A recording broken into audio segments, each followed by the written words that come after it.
Esther chapter 7. So the king and Haman went in to feast with Queen Esther.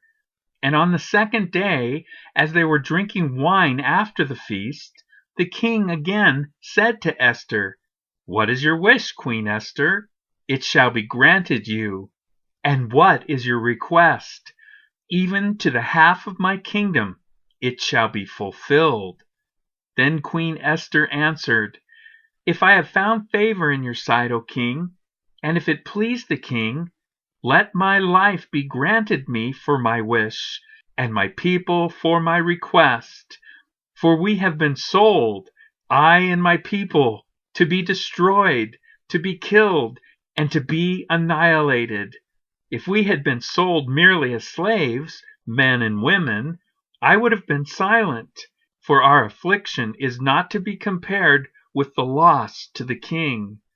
Then King Ahasuerus said to Queen Esther, "Who is he, and where is he? Who has dared to do this?" And Esther said, "A foe, an enemy, this wicked Haman."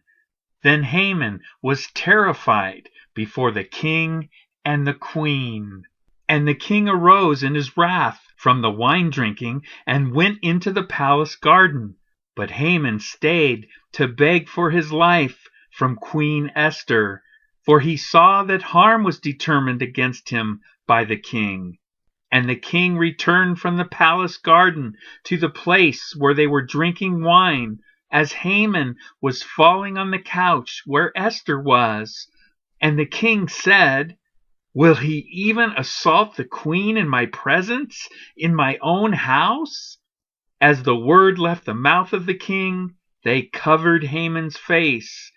Then Harbona, one of the eunuchs in attendance on the king, said, "Moreover, the gallows that Haman has prepared for Mordecai, whose word saved the king, is standing at Haman's house, 50 cubits high." And the king said, "Hang him on that."